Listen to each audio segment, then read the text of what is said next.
Voltei de viagem e descobri que minha casa foi vendida pela minha própria mãe e meu padrasto. Eles me roubaram. Eu nunca imaginei que um simples retorno para casa pudesse se transformar em um pesadelo. Estava fora havia pouco mais de 3 meses, numa viagem de trabalho para o interior de São Paulo. Como engenheiro estrutural, vivo com a mala pronta. Mas nada me prepararia para o que encontrei ao chegar em frente à minha casa, a que comprei com tanto esforço, centavo por centavo, com anos de trabalho árduo e privações. Era uma tarde abafada. O céu começava a escurecer quando o motorista do aplicativo me deixou na frente do portão. Mas havia algo errado. O número da casa era o mesmo, mas a pintura da fachada estava diferente. Um carro estranho na garagem. E o pior, uma família que eu nunca vi na vida, sentada na varanda, como se fosse o lar deles. Com o coração acelerado, atravessei o portão e fui recebido com um olhar desconfiado por um homem de meia idade. Antes que eu dissesse qualquer coisa, ele se levantou e me perguntou com rispidez. Pois não? Está procurando alguém? Essa é a minha casa. Quem são vocês? Sua casa? Amigo, acho que está enganado. Compramos essa propriedade há 2 meses. Está tudo registrado. Se quiser, posso te mostrar a escritura. Aquela frase me paralisou. Tentei argumentar, explicar que eu era o proprietário. Mostrei até meu RG, mas eles me olharam como se eu fosse um invasor. Quando percebi que não teria resposta ali, fui embora atordoado. Meu instinto me levou direto ao cartório de imóveis. E foi lá que o chão se abriu debaixo dos meus pés. A casa, de fato, havia sido vendida. O nome que constava na escritura original era o de Carolina, minha mãe. Eu lembrava disso, tinha colocado o nome dela como consignatária porque, na época da compra, eu tinha apenas 24 anos e não conseguia crédito suficiente sozinho. Confiei nela. Era minha mãe, afinal.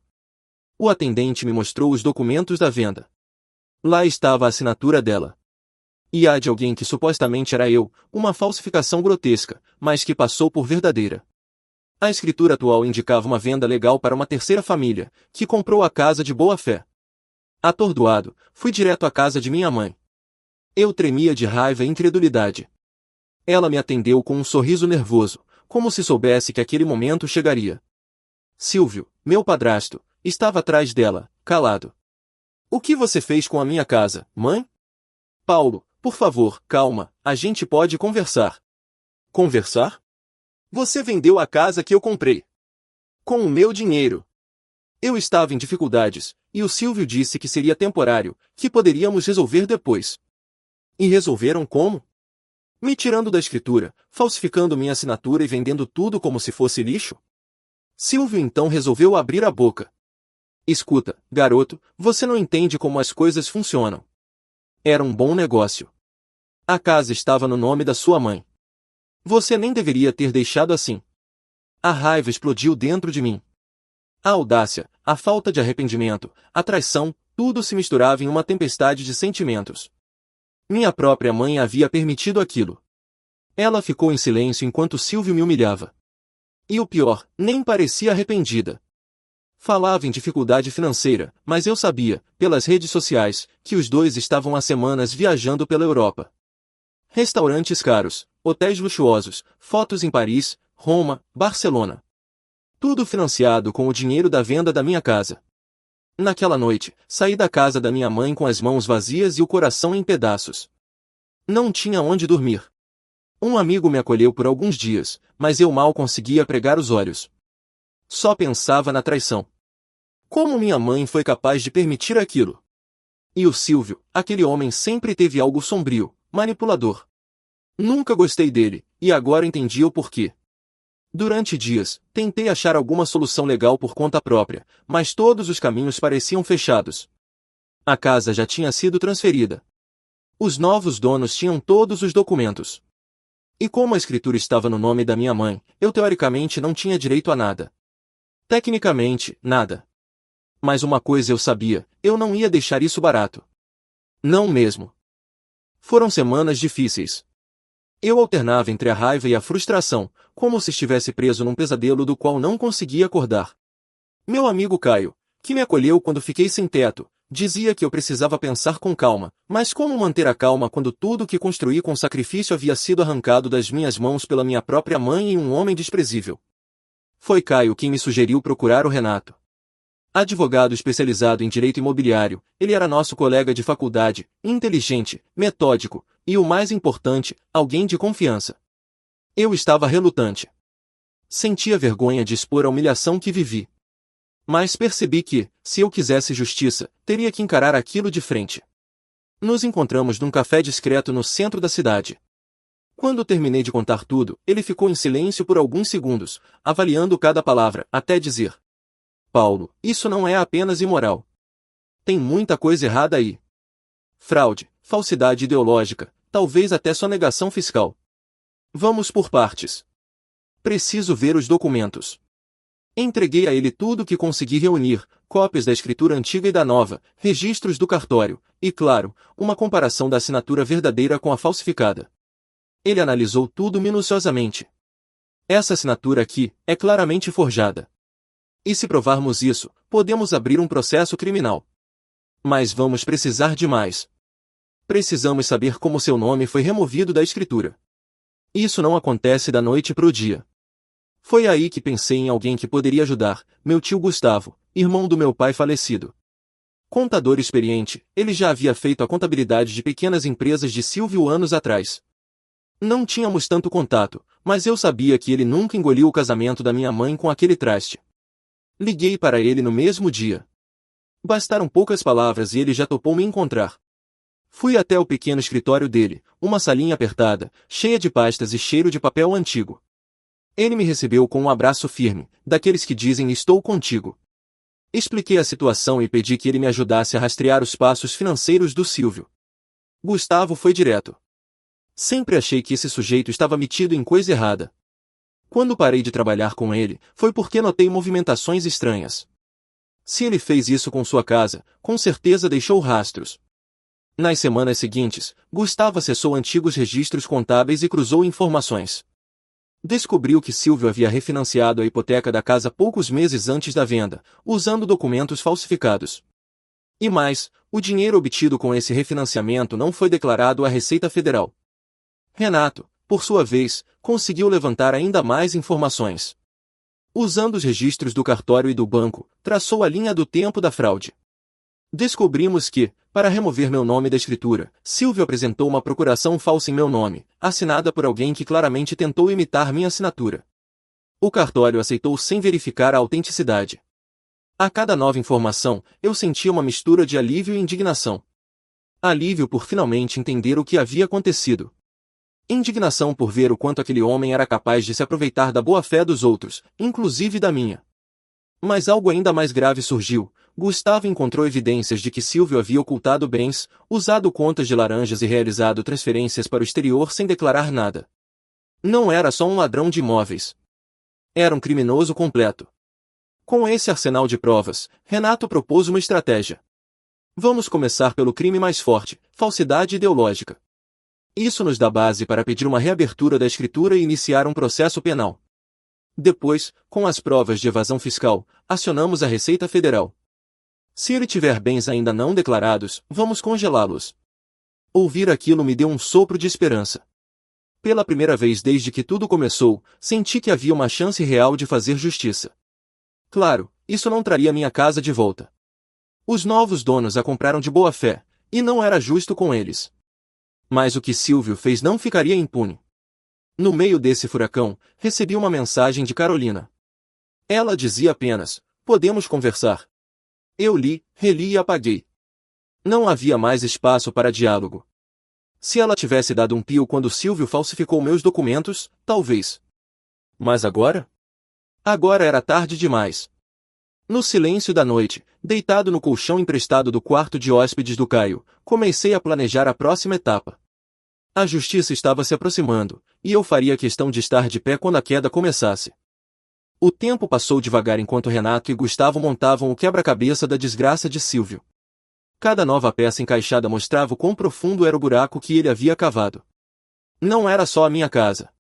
Ele tinha o péssimo hábito de mexer em fundos empresariais, esconder rendimentos e usar empresas fantasmas. A diferença é que agora ele tinha mexido com a pessoa errada. Renato protocolou a denúncia formal de falsidade ideológica junto à delegacia especializada. No mesmo dia, entregou uma cópia dos documentos ao Ministério Público e abriu um processo civil contra Silvio.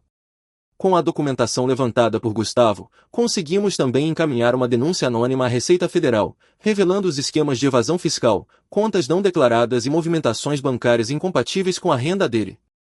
Cerca de uma semana depois, a bomba explodiu. Logo pela manhã, recebi uma ligação de Gustavo, e só pela empolgação na voz dele eu sabia que algo grande tinha acontecido. Paulo, as contas dele foram congeladas. Todas. Banco Central, Receita e Ministério Público bloquearam tudo. Parece que o Ministério Público está se adiantando ao processo de fuga de capitais. O sujeito não pode mexer num centavo. Ri sozinho, satisfeito. A justiça estava começando a mostrar os dentes. Silvio, acostumado a viver de aparência, agora estava com as mãos atadas. Sem acesso às contas, sem conseguir manter o estilo de vida luxuoso que tanto ostentava. No dia seguinte, a Receita Federal bateu na porta da empresa em que ele trabalhava como consultor. Uma auditoria surpresa. Segundo Gustavo, o pânico foi geral. Ninguém esperava a visita, e aparentemente, Silvio já havia começado a mover dinheiro para o exterior semanas antes. Tarde demais. Soube depois, por conhecidos em comum, que ele entrou em parafuso. A conta conjunta que mantinha com minha mãe foi bloqueada também, o que afetou diretamente as finanças da casa deles. Os cartões não passavam mais. As dívidas começaram a se acumular, e o clima dentro de casa, segundo um primo distante que ainda falava com Carolina, virou uma panela de pressão. E foi nesse ponto que ela me procurou novamente. Dessa vez, mandou um áudio. A voz embargada, palavras apressadas, e um tom que misturava arrependimento e desespero. Filho, eu não sabia de tudo. Juro. Ele me dizia que estava tudo certo, que você tinha assinado, que era só uma questão de banco. Eu me senti mal, mas achei que você estava ciente. E agora, com tudo isso acontecendo, eu não sei o que fazer. Por favor, fala comigo. Eu errei, eu sei que errei. Mas me perdoa. Parei o áudio na metade. Meu peito pesou, mas não pelo que ela dizia. E sim pelo que não dizia. Em nenhum momento ela admitiu que, mesmo desconfiando, escolheu o silêncio. Foi conivente. Passiva. E essa passividade custou meu lar, minha estabilidade, minha paz. Não respondi. Nem dessa vez, nem das próximas tentativas. Porque eu sabia, ela não estava arrependida do que aconteceu comigo. Estava desesperada porque o castelo de areia que construíram estava desmoronando. Na semana seguinte, outra notícia, Silvio tentou burlar o bloqueio usando uma conta no nome de um primo distante. Transferiu uma quantia considerável e comprou passagens para Portugal, com data de embarque para dali a 3 dias. Renato agiu rápido. Com a ajuda do Ministério Público, conseguiram incluir o nome dele na lista de monitoramento de fronteiras. E então, numa manhã ensolarada de quinta-feira, enquanto esperava o embarque no aeroporto de Guarulhos, Silvio foi detido. As imagens circularam em pequenos sites de notícias locais. Um homem grisalho, de blazer amarrotado e olhos arregalados, sendo conduzido por 2 agentes da Polícia Federal. Prisão preventiva decretada por tentativa de evasão de divisas, falsidade ideológica e risco de obstrução de investigação. Sentei-me no banco do parque naquela manhã e olhei o céu. Não sorri. Não chorei. Apenas respirei fundo. Pela primeira vez em meses, sem peso no peito. Era o início do fim para ele. E o começo de um novo capítulo para mim. Mas o mais curioso foi o silêncio que se seguiu. Carolina não mandou mais mensagens. Nenhum primo apareceu tentando justificar nada. Era como se, com a queda dele, o mundo ao redor tivesse se encolhido. E eu? Eu finalmente podia começar a me erguer. O tempo passou devagar enquanto Renato e Gustavo montavam o quebra-cabeça da desgraça de Silvio. Cada nova peça encaixada mostrava o quão profundo era o buraco que ele havia cavado. Não era só a minha casa. Ele tinha o péssimo hábito de mexer em fundos empresariais, esconder rendimentos e usar empresas fantasmas. A diferença é que agora ele tinha mexido com a pessoa errada. Renato protocolou a denúncia formal de falsidade ideológica junto à delegacia especializada. No mesmo dia, entregou uma cópia dos documentos ao Ministério Público e abriu um processo civil contra Silvio. Com a documentação levantada por Gustavo, conseguimos também encaminhar uma denúncia anônima à Receita Federal, revelando os esquemas de evasão fiscal, contas não declaradas e movimentações bancárias incompatíveis com a renda dele. Cerca de uma semana depois, a bomba explodiu. Logo pela manhã, recebi uma ligação de Gustavo, e só pela empolgação na voz dele eu sabia que algo grande tinha acontecido. Paulo, as contas dele foram congeladas. Todas. Banco Central, Receita e Ministério Público bloquearam tudo. Parece que o Ministério Público está se adiantando ao processo de fuga de capitais. O sujeito não pode mexer num centavo. Ri sozinho, satisfeito. A justiça estava começando a mostrar os dentes. Silvio, acostumado a viver de aparência, agora estava com as mãos atadas. Sem acesso às contas, sem conseguir manter o estilo de vida luxuoso que tanto ostentava. No dia seguinte, a Receita Federal bateu na porta da empresa em que ele trabalhava como consultor. Uma auditoria surpresa. Segundo Gustavo, o pânico foi geral. Ninguém esperava a visita, e aparentemente, Silvio já havia começado a mover dinheiro para o exterior semanas antes. Tarde demais. Soube depois, por conhecidos em comum, que ele entrou em parafuso. A conta conjunta que mantinha com minha mãe foi bloqueada também, o que afetou diretamente as finanças da casa deles. Os cartões não passavam mais. As dívidas começaram a se acumular, e o clima dentro de casa, segundo um primo distante que ainda falava com Carolina, virou uma panela de pressão.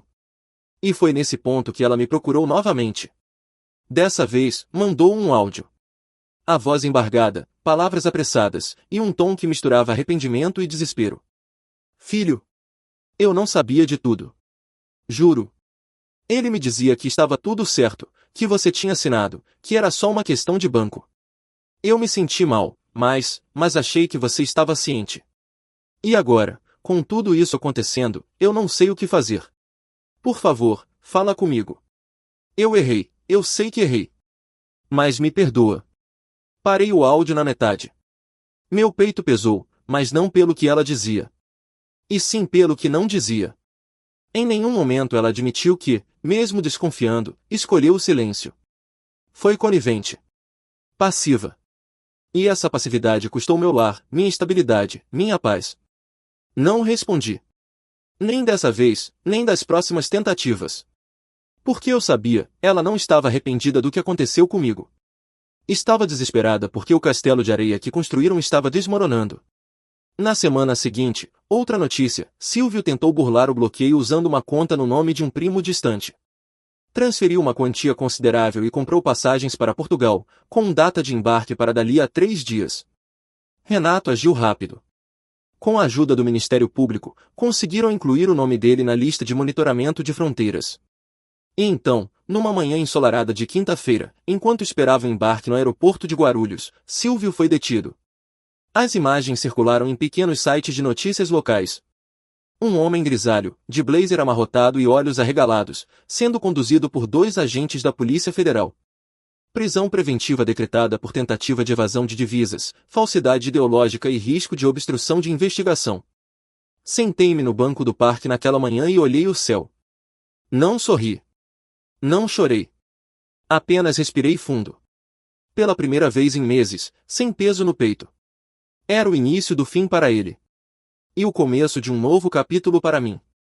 Mas o mais curioso foi o silêncio que se seguiu. Carolina não mandou mais mensagens. Nenhum primo apareceu tentando justificar nada. Era como se, com a queda dele, o mundo ao redor tivesse se encolhido. E eu? Eu finalmente podia começar a me erguer. Se alguém me dissesse, 1 ano atrás, que minha vida desabaria da forma que desabou, eu teria rido. Naquele tempo, eu me via como alguém estável, em ascensão, construindo um futuro com base em esforço e ética. Nunca imaginei que a traição viria de onde veio, e com tamanha crueldade. Mas o tempo, esse escultor impiedoso, tratou de remodelar tudo, inclusive a mim. Após a prisão de Silvio e a tentativa frustrada de reconciliação de Carolina, restou-me o silêncio. Não o silêncio pesado de quem espera algo, mas o silêncio sereno de quem entende que certas portas não devem mais ser abertas. Me mudei de cidade, aceitei um projeto em uma construtora que atuava em grandes obras pelo interior do estado. Era um desafio, técnico, emocional, existencial. Mas era o tipo de desafio que me empurrava para longe das ruínas que deixei para trás. No novo trabalho, encontrei respeito. Era reconhecido pelo que eu fazia, não por sobrenomes ou laços familiares. Conquistei colegas, fiz amizades sinceras, e com o tempo, recuperei algo que havia perdido, a sensação de pertencimento.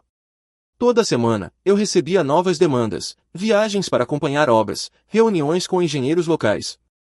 Era puxado, mas era meu. Não havia Silvio, não havia Carolina. Só Paulo, eu mesmo, reconstruído, mais cético, porém mais forte. A notícia do julgamento chegou em uma tarde de quarta-feira. Renato me ligou com a voz seca de quem sabia que já não havia mais surpresas a revelar. Foi condenado. 5 anos e 8 meses em regime fechado. Falsidade ideológica, fraude documental, estelionato, evasão fiscal. Tentaram reduzir com bons advogados, mas não colou. O juiz foi firme.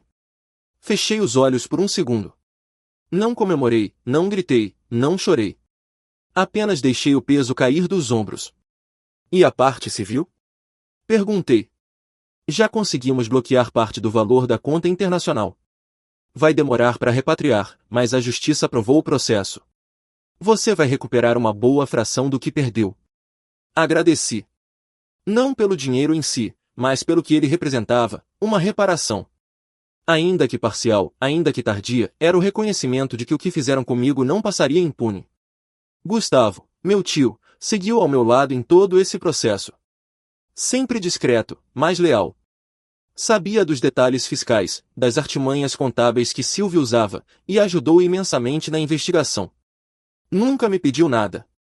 Dizia apenas que queria limpar a consciência por ter convivido tanto tempo com alguém como aquele homem.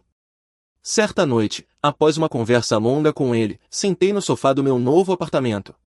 Peguei um caderno antigo, onde havia rabiscado metas e sonhos anos atrás. Entre elas, estava ter uma casa própria, ajudar minha mãe financeiramente e viajar para o exterior com a família. Doeu ver essas frases. Não porque fracassei, mas porque entendi que meus sonhos de antes envolviam pessoas que não estavam mais comigo, que não mereciam mais estar. Fechei o caderno, e no lugar da dor, veio um tipo de aceitação madura. Eu havia mudado. Meu futuro agora não se construiria sobre a esperança de laços familiares frágeis, mas sobre a certeza de quem eu era. E principalmente, sobre o que não aceitaria mais. Carolina me mandou uma carta, meses depois. Escrita à mão. Pedia perdão mais uma vez. Dizia que estava morando de favor com uma prima, que tinha iniciado terapia e que sonhava em me ver nem que fosse por alguns minutos. Não respondi. Rasguei a carta e joguei fora. Não com raiva. Mas porque, às vezes, o perdão exige mais do que palavras. Exige tempo, distância, e o fim. Com o dinheiro recuperado, comprei um novo terreno. Dessa vez, no meu nome. Contratei um arquiteto de confiança e comecei a desenhar, do zero, uma nova casa. Nada muito luxuoso. Só meu. Um lar onde, pela primeira vez, eu teria paz. Em um fim de tarde, enquanto observava os operários montarem as fundações, sorri. Não era um sorriso de quem venceu uma guerra, mas o de quem sobreviveu a ela e decidiu não carregar mais os escombros.